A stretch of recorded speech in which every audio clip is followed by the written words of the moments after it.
नमस्कार।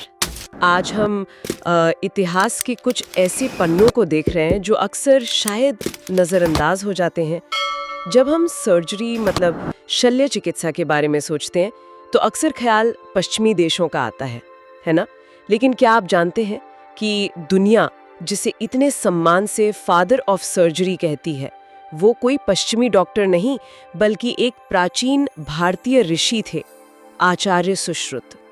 ये बात सोचने पर मजबूर करती है कि जिस भारत भूमि को हम अक्सर सिर्फ अध्यात्म और दर्शन का केंद्र मानते हैं, वहाँ चिकित्सा और खासकर सर्जरी का ज्ञान इतना इतना विकसित कैसे था।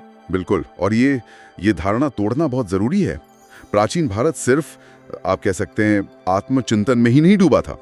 विज्ञान, गणित और खासकर चिकित्सा के क्षेत्र में यहाँ असाधारण काम हुआ है। आचार्य सुश्रुत और उनका काम सुश्रुत संहिता इसका सबसे बड़ा प्रमाण है। ये दिखाता है कि ज्ञान विज्ञान की धारा यहाँ कितनी गहरी बहती थी। तो आज की हमारी ये गहरी बातचीत आधारित है अवधेश राणा के लिखे एक बहुत अच्छे लेख पर, जिसका शीर्षक है सुश्रुत संहिता, शल्य चिकित्सा का प्राचीन ज्ञान। हमारा इरादा है इस महान ग्रंथ की दुनिया में उतरना, समझना कि इसकी संरचना कैसी है, इसमें कौन सी खास बातें हैं, विशेषकर शल्य चिकित्सा में इसका क्या योगदान है और क्यों आज भी ये ग्रंथ मायने रखता है। समझिए, हम एक तरह से चिकित्सा जगत की उस प्राचीन बुनियाद को खंगालने निकले हैं जिसे शायद उतनी पहचान नहीं मिली जितनी मिलनी चाहिए थी। और ये सोचना ही अपने आप में हैरत अंगेज है कि आज से हजारों साल पहले, जब आधुनिक तकनीक का तो खैर नामो निशान नहीं था, तब इतना व्यवस्थित और सटीक ज्ञान कैसे विकसित हुआ होगा। सुश्रुत ने जो नींव रखी, वही उन्हें विश्व पटल पर फादर ऑफ सर्जरी का दर्जा दिलाती है। तो चलिए इस ज्ञान के सागर में जरा और गहरे उतरते हैं। हाँ बिल्कुल। तो सबसे पहले ये सुश्रुत संहिता आखिर है क्या? जैसा हमारे स्रोत में बताया गया है, ये आयुर्वेद के 3 प्रमुख स्तंभों में से एक है और इसे मूल रूप से संस्कृत में लिखा गया।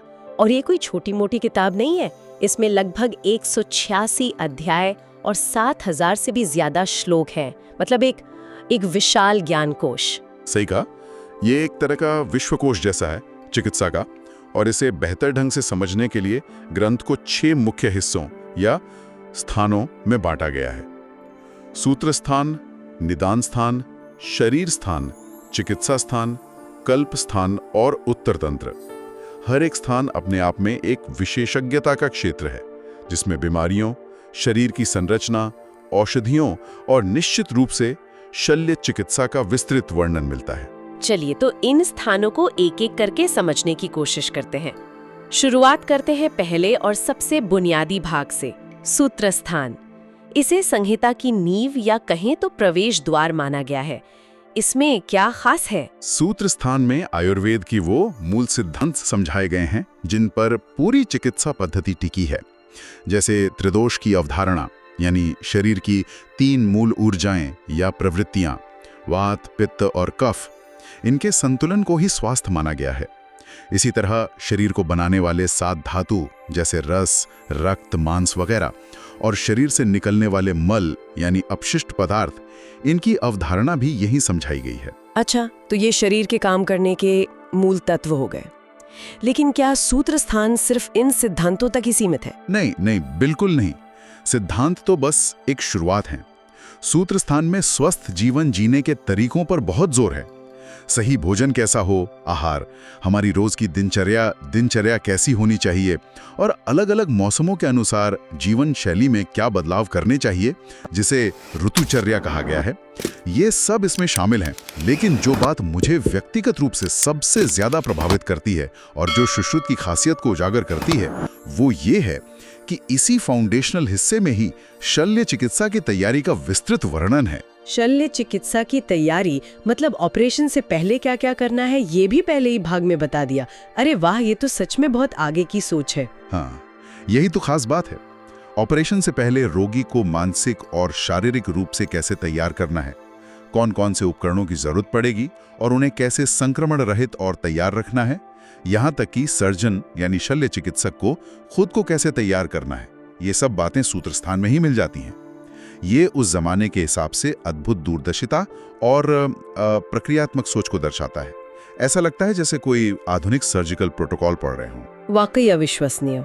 चलिए अब आगे बढ़ते हैं दूसरे भाग निदान स्थान पर। जैसा नाम से लग रहा है ये रोगों की पहचान से जुड़ा होगा। आपने सही पकड़ा। निदान का अर्थ ही है कारण का पता लगाना। इस भाग में विभिन्न रोगों के कारण, हेतु, उनके शुरुआती लक्षण, पूर्व रूप, मुख्य लक्षण, रूप और रोग की गंभीरता या ठीक होने की संभावना, संप्राप्ति और उपक्षय का वर्णन है। इसमें कुष्ठ रोग, ज्वर मतलब बुखार, पेट के रोग, फोड़े फुंसी जैसी कई बीमारियों के निदान के बारे में बताया गया है। यानी सिर्फ लक्षणों को देखकर इलाज नहीं, बल्कि बीमारी क्यों हुई, कैसे बढ़ी, ये समझना जरूरी है। बिल्कुल। सुश्रुत का नजरिया बहुत वैज्ञानिक था। उनका जोर सिर्फ लक्षणों को दबाने पर नहीं, बल्कि बीमारी की जड़ तक पहुंचने पर था। उसके मूल कारण को समझना सबसे जरूरी माना गया। अगर हम देखें तो आज की आधुनिक निदान पद्धति मतलब मॉडर्न डायग्नोसिस भी तो यही करती है, लक्षणों के आधार पर कारण का पता लगाना। सुश्रुत हजारों साल पहले इसी सोच की वकालत कर रहे थे। ये दृष्टिकोण तो आज भी उतना ही प्रासंगिक है। शरीर के मूल सिद्धांत समझ लिए, रोगों के कारण जान लिए, अब बारी आती है शरीर को ही समझने की। तो तीसरा भाग है शरीर स्थान। इसमें क्या है? शरीर स्थान पूरी तरह से मानव शरीर की रचना यानी एनाटॉमी पर केंद्रित है। और यहाँ सुश्रुत ने जो तरीका अपनाया वो उस जमाने के लिए क्रांतिकारी था। उन्होंने शरीर की अंदरूनी बनावट को समझने के लिए मृत शरीर के विधिवत विच्छेदन यानी कैडावर डिसेक्शन की प्रक्रिया का वर्णन किया और उसे जरूरी बताया। मृत शरीर का विच्छेदन प्राचीन भारत में, इस पर यकीन करना मुश्किल है। अक्सर ये धारणा है कि ये सब तो पश्चिमी देशों में बहुत बाद में शुरू हुआ। हाँ, ये जानकारी कई लोगों को चौंका सकती है, लेकिन सुश्रुत संहिता इसका स्पष्ट उल्लेख करती है। उनका एक प्रसिद्ध कथन है जिसका जिक्र श्रोत में भी है। तस्मात् निसंशयम ज्ञानम हर्ता शल्यस्य वंचिता शोधायित्वा मृतम सम्यक दुष्टव्यो अंग विनिश्चया। यानी शल्य चिकित्सा में अचूक ज्ञान चाहने वाले को मृत शरीर का भली भांति शोधन करके प्रत्येक अंग का निश्चय पूर्वक ज्ञान प्राप्त करना चाहिए। वो कहते थे कि बिना शरीर को अंदर से जाने कोई चिकित्सक सफल इलाज कर ही नहीं सकता। ये तो चिकित्सा शिक्षा का मूल मंत्र है। तो इस भाग में शरीर के बारे में क्या-क्या जानकारी मिलती है? इसमें शरीर की हड्डियों की संख्या का जिक्र है। हालांकि ये संख्या आधुनिक गणना से थोड़ी अलग हो सकती है, पर उस समय ये प्रयास अपने आप में बहुत महत्वपूर्ण था। शरीर में मौजूद शिराओं, वेन्स, धमनियों, आर्टरीज, मांसपेशियों, मसल्स, स्नायु, लिगामेंट्स, टेंडन्स और महत्वपूर्ण अंगों जैसे हृदय, फेफड़े, यकृत वगैरह का काफी विस्तार से वर्णन मिलता है। ये सोचना भी रोमांचक है कि कैसे उन्होंने सारा ज्ञान संकलित किया होगा। शरीर को इतने विस्तार से जानने के बाद ही सही इलाज संभव है, जैसा सुश्रुत ने कहा। तो चलिए देखते हैं कि चौथे भाग चिकित्सा स्थान में इलाज के कौन-कौन से तरीके बताए गए हैं। चिकित्सा स्थान उपचार विधियों का विस्तृत वर्णन करता है। इसमें विभिन्न रोगों के इलाज के लिए औषधियों यानी जड़ी बूटियों, खनिज पदार्थों आदि से बनी दवाओं के प्रयोग के बारे में बताया गया है। साथ ही आयुर्वेद की प्रसिद्ध पंचकर्म शोधन विधियों का भी जिक्र है। ये शरीर से विषैले तत्वों को बाहर निकालने की प्रक्रिया हैं, जैसे वमन यानी औषधि देके उल्टी कराना या विरेचन यानी दस्त कराना। अच्छा, तो शरीर की शुद्धि पर भी जोर है। और क्या खास है इसमें? एक बहुत ही रोचक तकनीक है जलों का उच्चारण, यानी औषधीय जोंक लीच का प्रयोग करके शरीर से दूषित रक्त को निकालना, जिसे रक्त मोक्षण कहते हैं। ये आज भी कुछ खास स्थितियों में प्रयोग होता है, पता है? हाँ, सुना है मैंने इसके बारे में। इसके अलावा हर रोग के लिए कौन सा आहार सही है, पथ्य, और कौन सा नहीं, अपथ्य, इसका भी विस्तृत मार्गदर्शन चिकित्सा स्थान में मिलता है। यानी दवा के साथ साथ सही खानपान पर भी बराबर का ध्यान दिया गया है। दवा, शुद्धि और आहार इलाज का एक समग्र दृष्टिकोण लगता है। बिल्कुल। अब आते हैं पांचवें भाग कल्पस्थान पर। ये किसके बारे में है? कल्पस्थान का संबंध है विष विज्ञान यानी टॉक्सिकोलॉजी से। ये अपने आप में एक बहुत विकसित शाखा थी उस समय। इसमें विभिन्न प्रकार के प्राकृतिक विष जैसे सांप, बिच्छू, कीड़े मकोड़े के काटने से होने वाले और कृत्रिम विषों का शरीर पर क्या प्रभाव होता है, उनके लक्षण क्या हैं, ये सब बताया गया है। और क्या सिर्फ विषों का वर्णन है या उनके इलाज का भी? नहीं, सिर्फ वर्णन नहीं, बल्कि उन विषों के प्रभाव को काटने या कम करने वाली औषधियों यानी प्रतिविष एंटीडोट्स का भी विस्तार से वर्णन है। ओके। विभिन्न जानवरों या कीड़ों के काटने पर क्या प्राथमिक उपचार करना चाहिए और कौन सी दवाएं देनी चाहिए, इसकी पूरी जानकारी कल्पस्थान में मिलती है। ये दिखाता है कि प्राचीन चिकित्सक केवल सामान्य बीमारियों ही नहीं बल्कि आपातकालीन स्थितियों से निपटने में भी सक्षम थे। विश्व विज्ञान पर एक पूरा खंड, ये तो सचमुच कमाल है। और अब आखिरी भाग, उत्तर तंत्र, इसमें क्या शामिल है? उत्तर तंत्र को कुछ विद्वान बाद में जोड़ा गया हिस्सा मानते हैं, लेकिन ये ग्रंथ को एक तरह से पूर्णता प्रदान करता है। इसमें उन विशिष्ट रोगों और विशेषज्ञताओं यानी स्पेशलिटीज को शामिल किया गया है जो शायद पहले के भागों में पूरी तरह से कवर नहीं हुए थे, जैसे कि नेत्र रोग, ऑफ्थेल्मोलॉजी, और इसमें मोतियाबिंद की शल्य क्रिया का वर्णन है जिसे हम आगे और विस्तार से देखेंगे। अच्छा। इसके अलावा बाल रोग, पीडियाट्रिक्स, स्त्री रोग, गायनेकोलॉजी, त्वचा रोग, डर्मेटोलॉजी और कान नाक गले से संबंधित रोग ENT और उनके इलाज का भी विस्तृत वर्णन उत्तर तंत्र में मिलता है। अद्भुत, ये तो वाकई चिकित्सा का एक संपूर्ण शास्त्र लगता है। इसमें शरीर विज्ञान से लेकर निदान, उपचार, विष विज्ञान और फिर विशिष्ट शाखाएं भी शामिल हैं। लेकिन जैसा हमने शुरू में कहा था, सुश्रुत की सबसे बड़ी पहचान फादर ऑफ सर्जरी के रूप में है। तो अब जरा खास तौर पर शल्य चिकित्सा में उनके योगदान पर ध्यान केंद्रित करते हैं। हमारे स्रोत में कुछ हैरान कर देने वाली तकनीकों का जिक्र है। हाँ, और इसमें सबसे प्रमुख है प्लास्टिक सर्जरी, विशेष रूप से नाक का पुनर्निर्माण यानी राइनोप्लास्टी। स्रोत बताता है कि प्राचीन भारत में कुछ अपराधों की सजा के तौर पर नाक काट दी जाती थी। आचार्य सुश्रुत ने इस समस्या का समाधान निकाला। उन्होंने गाल या माथे की त्वचा का एक फ्लैप मतलब हिस्सा सावधानी से काटकर उसे घुमाकर नाक वाले स्थान पर जोड़ने और एक नई नाक का आकार देने की विधि विकसित की।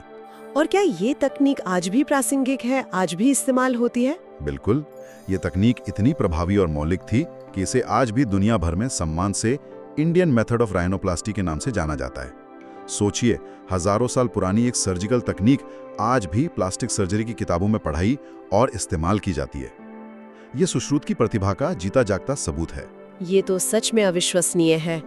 और मोतियाबिंद के ऑपरेशन के बारे में क्या जानकारी है, वो कैसे करते थे? सुश्रुत संहिता में आंख के लेंस पर आए धुंधलेपन यानी मोतियाबिंद को हटाने की एक खास तकनीक का वर्णन है, जिसे आधुनिक समय में काउचिंग मेथड कहा जाता है।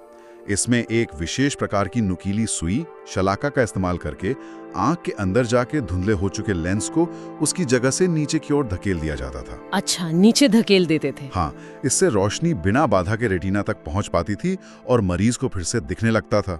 हाँ, ये आज के लेंस बदलने वाले आधुनिक ऑपरेशन से बहुत अलग है, लेकिन उस समय दृष्टि लौटाने के लिए ये एक क्रांतिकारी कदम था। बिना लेंस बदले सिर्फ उसे रास्ते से हटाकर रोशनी देना उस जमाने के लिहाज से बहुत बड़ी बात रही होगी।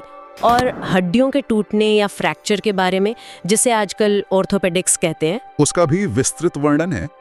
सुश्रुत ने बताया है कि हड्डी टूटने पर उसे पहले सही स्थिति में वापस बिठाना कितना जरूरी है। फिर उसे स्थिर रखने के लिए बांस की पतली खपच्चियों और कपड़े की पट्टियों का उपयोग करके प्लास्टर जैसा बनाया जाता था, ताकि हड्डी हिले ढुले नहीं और सही ढंग से जुड़ सके। ये फ्रैक्चर मैनेजमेंट का बुनियादी सिद्धांत है जो आज भी इस्तेमाल होता है। ये सब करने के लिए खास औजारों की जरूरत तो पड़ती होगी, क्या उनके बारे में भी लिखा है? लिखा ही नहीं है, बल्कि ये सुश्रुत संहिता की एक और अद्भुत विशेषता है। सुश्रुत ने शल्य चिकित्सा के लिए 101 प्रकार के यंत्रों, जो ब्लंट इंस्ट्रूमेंट्स होते हैं जैसे फोरसेप्स, टोंग्स, और 20 प्रकार के शस्त्रों यानी शार्प इंस्ट्रूमेंट्स जैसे चाकू, कैंची, सुई, आरी का वर्णन किया है। 101 और 20? जी हाँ, यानी कुल मिलाकर 120 से भी ज्यादा तरह के सर्जिकल औजार। सोचिए, ये सिर्फ कुछ औजार नहीं थे, ये उस जमाने की एक पूरी सर्जिकल टूल किट थी। हर अलग काम के लिए एक खास डिजाइन का औजार। इनकी बनावट और विविधता उस समय की धातुकला और इंजीनियरिंग के उन्नत स्तर को भी दर्शाती है। 120 से ज्यादा तरह के सर्जिकल औजार, ये तो आधुनिक सर्जनों को भी हैरान कर देगा। और ऑपरेशन के बाद घाव का क्या, उसे सिलने या ठीक करने के बारे में क्या बताया गया है? सुश्रुत ने घाव की देखभाल मतलब वुंड मैनेजमेंट पर बहुत जोर दिया। उन्होंने घाव को अच्छी तरह साफ करने के महत्व को समझाया। फिर घाव के किनारों को पास लाकर सिलने यानी टांके लगाने, सूचरिंग की कई विधियां बताईं। जिनमें रेशम, सन या जानवरों की आंतों से बने धागों का प्रयोग शामिल था। लेकिन एक विधि तो बेहद अनोखी और कल्पनाशील है। वो कौन सी? सुनने में मजा आएगा। स्रोत में बताया गया है कि कुछ खास तरह की घावों को बंद करने के लिए वो बड़ी चींटियों के जबड़ों का इस्तेमाल करते थे। चींटियों के जबड़ों का? कैसे? चींटी को घाव के दोनों किनारों को पकड़ने दिया जाता था और जैसे ही वो अपने जबड़े बंद करती, उसके धड़ को अलग कर दिया जाता था। चींटी के मजबूत जबड़े क्लिप की तरह काम करते हुए घाव के किनारों को जोड़कर रखते थे। अरे बाप रे। इसके बाद घाव पर औषधीय लेप लगाकर सही तरीके से पट्टी बांधने की विधि भी बताई गई है ताकि संक्रमण न हो और घाव जल्दी भर जाए। ये कहीं ना कहीं स्टेरिलाइजेशन और एंटीसेप्टिक उपायों की ओर भी इशारा करता है। चींटियों के जबड़ों से टांके, ये तो किसी साइंस फिक्शन जैसा लगता है, पर यह हजारों साल पुराना सच है। जब हम सुश्रुत संहिता की इन बातों को आज की आधुनिक चिकित्सा के आईने में देखते हैं तो क्या तस्वीर उभरती है? तस्वीर आश्चर्य और सम्मान की उभरती है। आज हम जो anatomy, surgery, plastic surgery, orthopaedics पढ़ते और प्रैक्टिस करते हैं, उन सभी की गहरी और मजबूत जड़ें हमें हजारों साल पहले सुश्रुत द्वारा स्थापित किए गए ज्ञान और सिद्धांतों में मिलती हैं। ये सोचना भी रोमांचक और विनम्र करने वाला है कि उस समय जब एनेस्थीसिया और एंटीबायोटिक्स जैसी आधुनिक सुविधाएं नहीं थीं, तब भी इतने जटिल ऑपरेशंस करने का साहस और कौशल मौजूद था।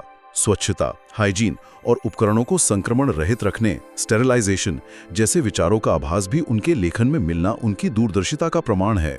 तो इस सब का आज के समय में क्या महत्व है?